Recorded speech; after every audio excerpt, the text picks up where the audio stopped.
Hello, everyone, and welcome back to the Bolt Report. My name is Michael Wax, and I am joined, as always, by my co-host, Jake Ricker. We have a very special guest with us today. She is the founder of The Sports Case and casing the league for Bleav for our big 5050th episode. Ladies and gentlemen, Kasey Hudson. Miss Hudson, welcome, and thank you for coming on.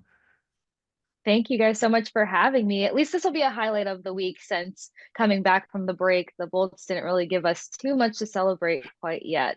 But this is something to celebrate. Happy 50th, guys. Thank you very much. So before we get into the team itself, we want to know a little bit about you. This is a question we ask to a lot of our friends that cover the team. What is your routine for a Lightning game day? Oh, that's a fabulous question. The first thing that I do on Lightning Game Day is check out our opponent notes. So I'm a big nerd when it comes to the statistics. I know that whenever I get a chance to sit down with somebody else and do my own interviews, I always like to ask people, what's your focus, the eye test or the stat test? Because I'm always right there on the middle. So getting up on a game day consists of me checking out the last 5 games of the opponent that we're about to face and kind of see what patterns I can find in their play or their lines or, where they're finding the most success in their game. And then after I look over all those notes and stuff, I'll post the things to consider just to give fans something to prepare themselves for, since this is a very emotional roller coaster year, but that's hockey and that's the season. Once I get through things to consider, I'll hop on and do a recording for best bets and stuff. And then I hit the road and get ready to head to the arena. When I get to the arena, I always go down to the ice to get some content of the guys, confirm the lines. We've had more line changes this season, with a couple surprises pulling from the AHL, kind of figuring out what those bottom 6 players and 2 lines are going to look like and stuff. So I get content. Then I head up to the press box, do game day coverage, press conferences after, and hit the road back home. It's funny with the blender. We always talk about, Cooper changed those lines. Oh, Cooper's bringing out the blender. He's been doing it a lot this season. I have to ask you, though, about the press box. We joked about this with a couple other people that have been on the show. How is that press box elevator? Everybody jokes about that elevator. It's Oh my always God. been kind of a rough time up there. So I wanted to ask about that. You've got to time it perfectly, to say the Mhm. least. Now, I got to give a shout out to Gary. He's the elevator operator, and he is one of the most fabulous humans that you'll ever meet in your life. But with that said, you've got the food coming and going. You've got the VIP guests coming in. Whether it's Bennick's sister and you don't know it, or there's all kinds of people. And maybe you guys have noticed, but all of a sudden there's a bigger interest in Lightning hockey. You got Josh Duhamel hanging out. You've got Rip from Yellowstone. So that elevator gets really active. So if you don't pinpoint, a 5:45, go to the elevator, wait for 10 minutes in your block of time to get up to the press box, you're going to miss, face off, and you're going to miss warm ups. You're going to miss a lot of things. So typically, as soon as warm ups is like at that halfway point, is when I'll book it to the elevator, wait for Gary for 10, 15 minutes, get upstairs and be sitting with coffee before the puck drop happens. But it's an adventure, to say the least. And don't forget about going downstairs during the game. It's not going to happen. You have to take the stairs.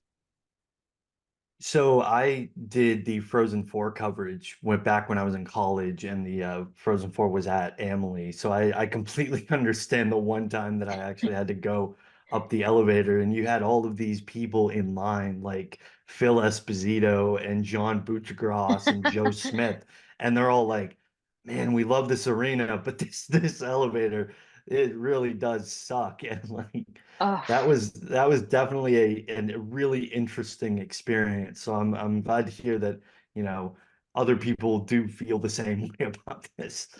yes. Every home game, we feel the pain. I mean, it's cool to run into so many greats in the elevator, but in the same breath, you're just like, I got to get to my seat. I need to sit down. I need to get situated. And you just never know what that block of time is going to look like unless you get that sweet spot. So that's the funniest part. Because if you're there long enough, you're going to see JBB and you're going to see a lot of the front office guys, but still, you're just wanting to get upstairs. It's an adventure. So backtracking a little bit here, getting to see all these amazing people, as you talked about, in the Lightning organization while you're up there in the press box. When did you first get into hockey? What was kind of your story getting into the sport and getting to know the Lightning organization? Great question. So technically, I really got my first feel and admiration for hockey when I was younger. I was a military brat. We moved around a lot to the point where I went to a different elementary school for every single grade. So when my dad Wow. was flirting, yes, it's a lot. People think I'm kidding when I say that. It's one of my two truths in a lie. And they're like, "There's no way," and I'm like, "No, I can name you 5.5 elementary schools." So when my dad was flirting with the idea of retiring, we ended up in this really small town called Apopka outside of Orlando, and there was three things to do here because I was a gymnast at the time and there wasn't really a close gym here. So you either played tennis or you played hockey or figure skated. So one of my mom's business partners, his daughter figure skated, his sons played hockey, and I ended up being at the arena 24/7. Never skated in my life. All of a sudden I'm figure skating. And then when you're figure skating, you're playing, with hockey players or growing up with hockey players. So that's when I really fell in love with the sport because I was like, holy crap, takes a lot of athleticism and it's freezing cold and it hurts if you fall worse than anything else. So I always kind of kept tabs on it. Go down the line, move to Tampa when my dad officially retires, and my best friend was obsessed with hockey. I was more of a football head at the time, so I'd force her to come to Bucks games. She'd force me to go to Lightning games. And I mean, this is back when the arena was called one of the other oil rigs that had ownership at the time. It wasn't Amalie. And I would constantly go. I would keep tabs on everything. But it was about 6 years ago. I was working with a media outlet, and their consistent reporter and writer just didn't show up. Then we tried to get in touch with him, and it was about 3 games that he missed, which jeopardizes your credentials. So at that point, they're like, "We need somebody to tap in here and do hockey." And I'm like, "Well, I've watched this team since I was, 11 years old. I'm sure it wouldn't take much for me to come in there." So I go in, and I was overwhelmed because it was like so many statistics that you don't pay attention to as a fan. You wait for the buzzers to go off, you wait for the gloves to drop, you bang on the glass. That's the magnitude of being a fan. So I became obsessed with learning so much more about this sport because, as I mentioned earlier, I love numbers. I come from a big financial background family, so statistics and numbers, I geek out over that, and I found a way to translate that to a game that had so many layers of numbers. So when you're looking at matchups and stuff, you have so many angles to kind of break down, and I love that. So 6 years ago, I made it my obsession. I got the books, I did the research, I started checking out other teams and stuff for comparison. So I've covered the Lightning for 6 years, and hockey's been my sole focus for the past 2 years. So with that all in mind, I know you came from a football background. What was the biggest transition between, watching and covering football and then going into hockey? I don't want to sound basic, gentlemen, but it's the speed. Because with football, you've got a couple pulses to kind of, diagnose what's going on, what you're watching. And my brother played football, so I used to look at his stuff with him, his playbook and everything. So I was able to look at coverages and, know the defense was in a 3-4, whatever the case may be. And I played soccer growing up too. So I was able to translate some soccer things to hockey, but it was the speed to get used to because you can't blink. For instance, the last little homestead that they had when they pulled off those 2 wins, you've had chain reactions of goals going off, but you have to have the specificity to break down what happened in that play, what the passing sequence was, where the play generated, who anchored the play. So the speed of hockey is where I really was like, this is going to be an adjustment because there's no pause when that play happens. It's on to the next unless they're reviewing something. And you've got to have the information down because hockey fans, they eat, breathe, and sleep this. Like you can't put out bad information or else, it's a hanging for sure. The fast nature to the game is one of the reasons I love watching hockey so much because it is so fast paced and it is always moving. You mentioned you love looking at the stats. So I want to kind of get into some of the stuff from this season too. What are some of the stats that you have noticed this season that maybe have stood out to you? I'll have to track back to the beginning of the season because I love giving credit where credit's due. So one of the stats that I was just blown away by is obviously the Bolts fan base was shocked when we found out Andre Vasilevsky was not going to be between the pipes starting things off, right? And we don't know much about this Jonas Johansson guy. He doesn't have much NHL experience specifically, but what I loved and what I got so statistically obsessed with is his numbers and his ability to protect and defend against high danger shots was mind blowing. Johansson was one of the best goalies in the league for defending high danger shots. And if you look back at certain games, you'd notice, yeah, actually, he kept those dirty areas very clean and impossible to get through. And unfortunately, you're seeing how much better he was specifically in that high danger protection in comparison to Vasilevsky because his numbers still sit higher than Vasi's, even though Vasi's coming in and adjusting and stuff. So to not have much NHL experience, we talked about the pace and stuff, and to come in and be able to defend the hardest shot in the league, I thought that was tremendous. So he actually faced the most shots. I know aside from them having a couple more games than others, but he faced the most shots. He defended against the most shots. And most importantly, his ability to make sure high danger shots didn't get past him was tremendous. Just to stay on Johansson a little bit, ever since Vasi has come back from his big injury, Johansson's not playing a ton. I think he's appeared in 2 games. Is that a surprise? When you're talking to and hearing from Cooper, is that a strategic aspect of trying to get Vasilevsky back on his game, or is that more so just trust in what he knows he has? I think it's a combination of the two. I will say that Vasi needed time to feel out what that pace was again in the league, and to make sure that his body can respond to it. And as we saw, it took some time. I think it was this second to last road trip that the guys had. Vasi was 4-6 between the pipes with collecting wins. And to know how meticulous a guy like Vasilevsky is, he was not happy with that record. So yeah, he came back and had a hell of a performance versus the Canes, but it was very inconsistent and spotty for what he knows he can do.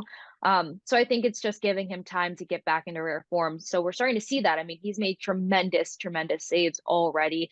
He's starting to get a lot of that agility back. A lot of that quick movement is starting to get up to par for him.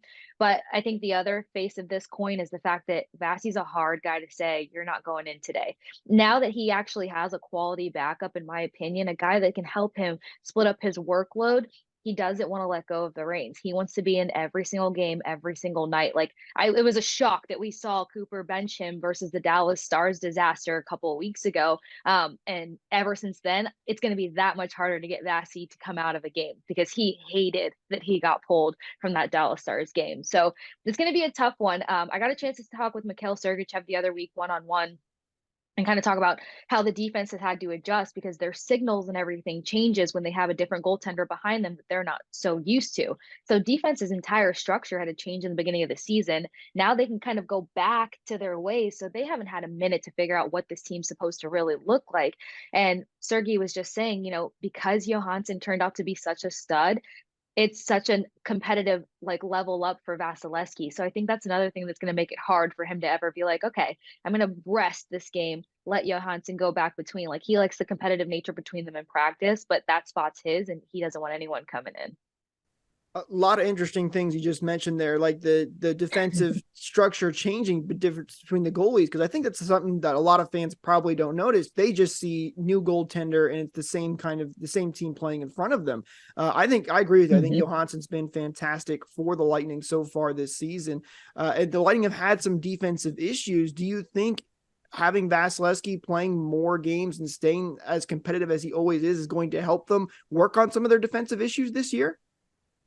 Yes, I think that once Vasi started to get back to his natural reflex point, we started to see the defense adjust and play that calmer, simple hockey in front of him. Of course, I have to give credit over to Braden Coburn. I got a chance to do a show with him on iHeart. He's the one who pointed out that defense gets different signals when they have a different goaltender behind them. So you may have 30 communication signals with your typical goaltender. With Johansson, they probably had to not dumb it down, but they had to narrow it down to about 5 signals, which can be very nerve-wracking.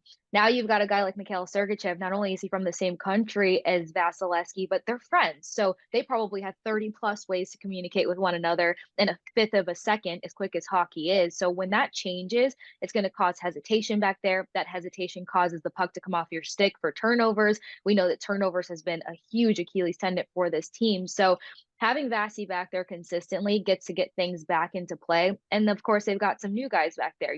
Dahan never really played with Vasilevsky because as soon as he comes in, Vasi comes out. That's something that they need to get their own lingo going with.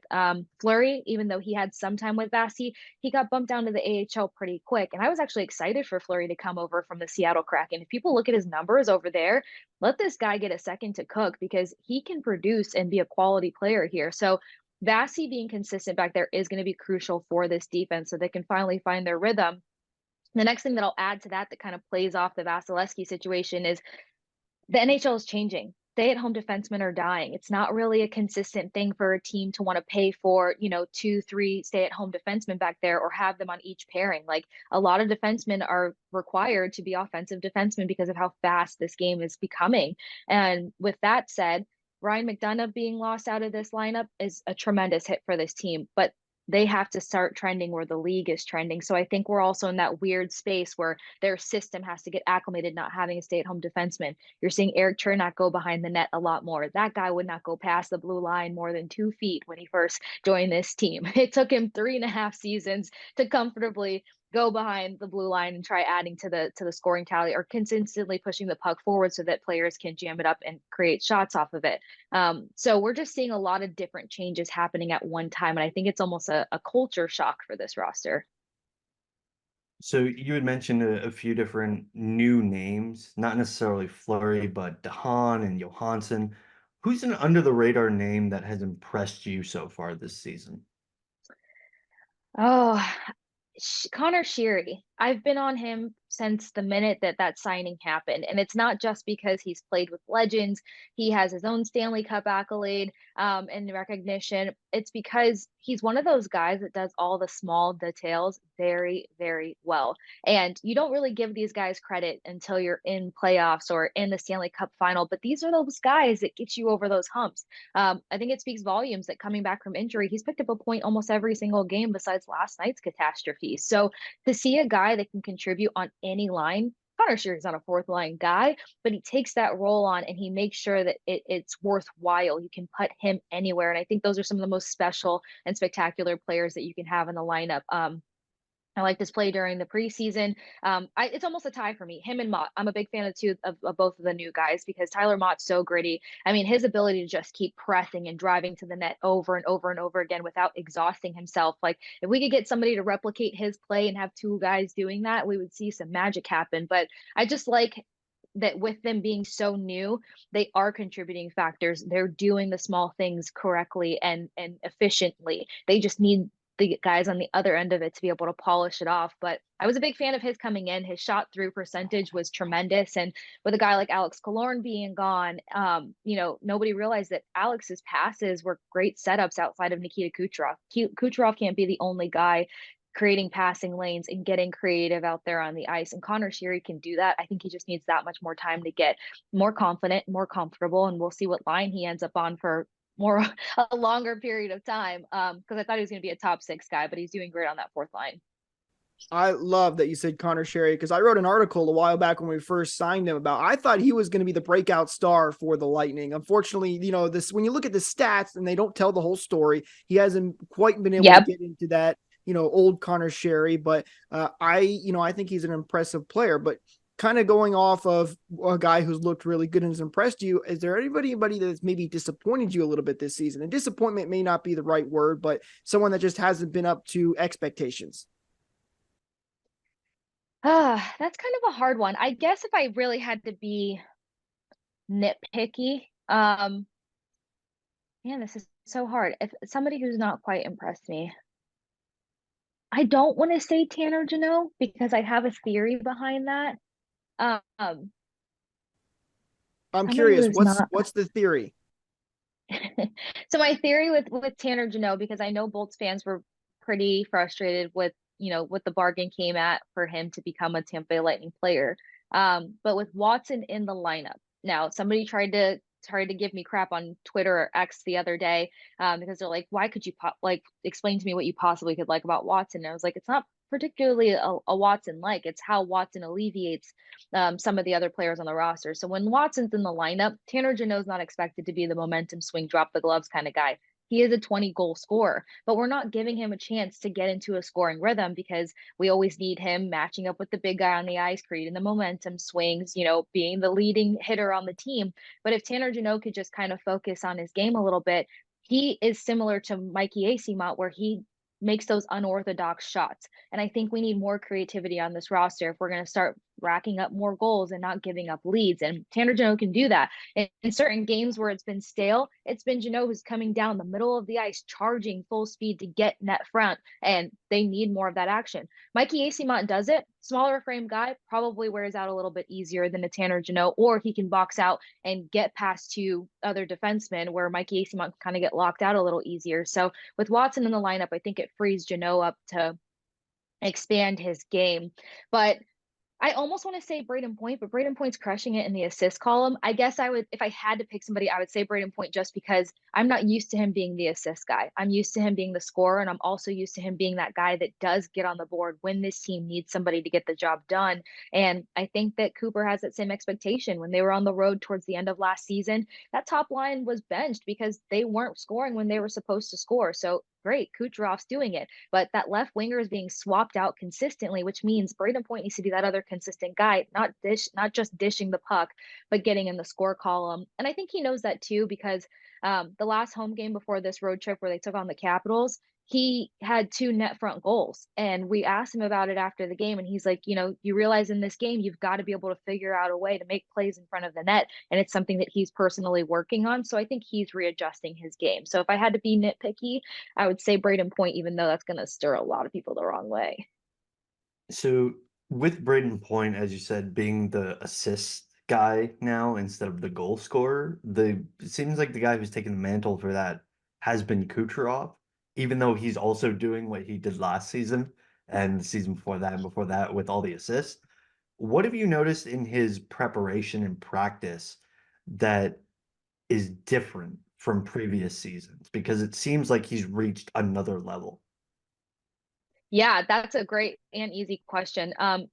Us at media kind of realized, and we've asked him about it. Of course, it's hard to get a straight answer out of Kucherov, but basically the biggest conversation around his off season was shoot the freaking puck. And that's what we're seeing. We're seeing him shoot a lot more than he typically did. His shooting percentages have gone up and increased a little over like 5.7%, I want to say. So he's not the guy always taking the extra pass. Depending on what he's seeing in the zone, if you're seeing 3 guys cluttering up the middle, which is a big Achilles for this team, you're seeing him trying to create a passing lane, open up a guy like Stamkos or whoever's in that left circle. A lot of times when he's trying to open up the left circle, it's because he knows it's a weak side for the goaltender he's going against, but he has shot so much more than he typically does. And I think that it's been a great success for him because he's getting in such great shots on goal. He's getting in such great goals, and he's undefeatable almost in that right circle, which is fantastic. So I think just shooting, not taking that extra pass all the time, because that kills this team when they're sitting there passing for days when they could be creating more offensive opportunities for themselves. It's been great seeing Kucherov shoot the puck, and he's scoring so many goals. I've thoroughly enjoyed it. And I told Michael before the game yesterday, because Kucherov was out early at practice, I know, and I'm like, Kucherov is having a great night tonight. I can feel he's been out there practicing all the time. I think he started right after the season ended last year, back there on the ice practicing. Speaking of the Panthers and the Lightning played last night, the Lightning have a couple of big rivals, and I wanted to get your thoughts on this. Who do you think is the Lightning's biggest rival? Because we know the Panthers and the fan bases have a big clash there, but Toronto and Boston are also 2 huge rivals for the Lightning. Right now, I have to say Toronto. It's just anything I hear about the Leafs, and again, growing up predominantly in Tampa, going from a fan to now covering the team and the league as a whole, I mean, anything about the Maple Leafs just gets under my skin, and I know it gets under this team's skin. That playoff run just unraveled so poorly.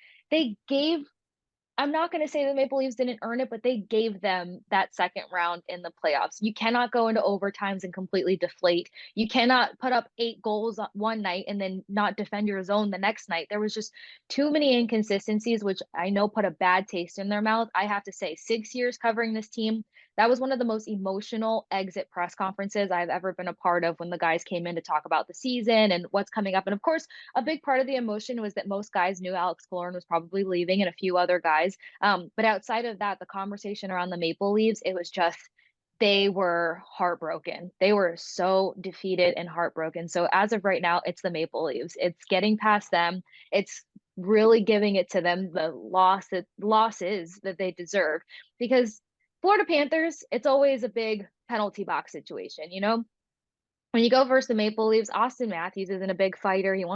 keep his face pretty. You don't have many guys on that team that's going to challenge you in the physicality column. So every team or every rival we have, they kind of have their different delivery. So Panthers, it's that tension of just schooling guys when it comes to dropping the gloves and, special team play over and over and over again. Boston can be either or, but it's the Maple Leafs for me. There's just too many things that don't sit right when you face that team. Well, I haven't played them in the playoffs the last couple of years too. I think that has definitely heightened it by so much from what it used to be.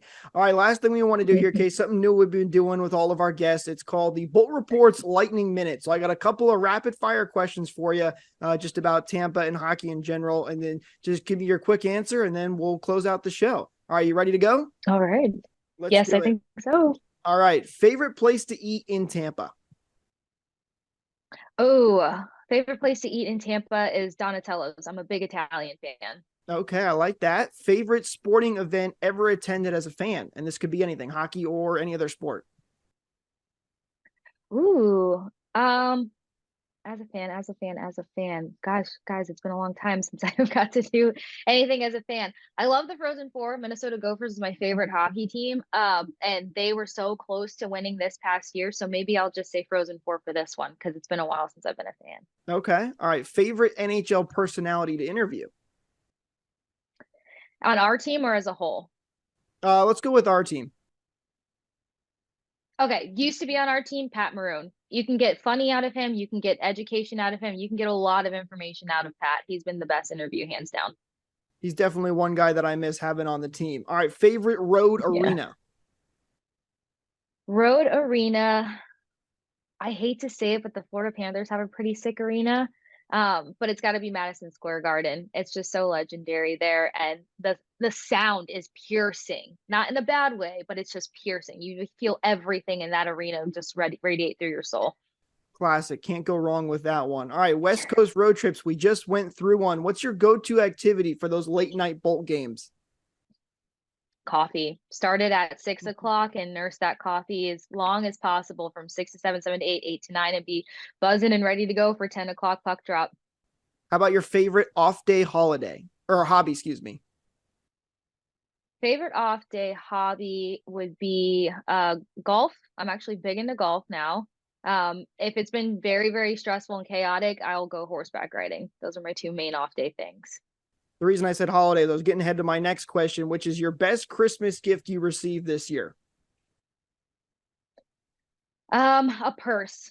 It was a really flashy purse that I'll probably carry 2.5 times, but my parents thought that it was a nice little, you had a great year gift. All right. Well, that's going to do it for the Lightning Minute. Thank you so much, Kasey. Thank you guys so much. I had fun. And that's going to do it for our show, guys. Thank you so much for watching. If you want to see more from Kasey throughout the season, going into the future, make sure to follow her on Instagram at The Sports Case. She's also on Twitter or X or whatever you want to call it these days at The Sports Case as well. And make sure to check out some of her shows like Casing the League for Bleav and The Sports Case, wherever she may be. So, guys, that'll do it for us. Make sure you follow us as well at the Bolt Report _TB here and on Twitter for all your news, notes, and game recaps. Once again, thank you so much for joining us, Kasey, and go Bolts. Go Bolts. Go Bolts.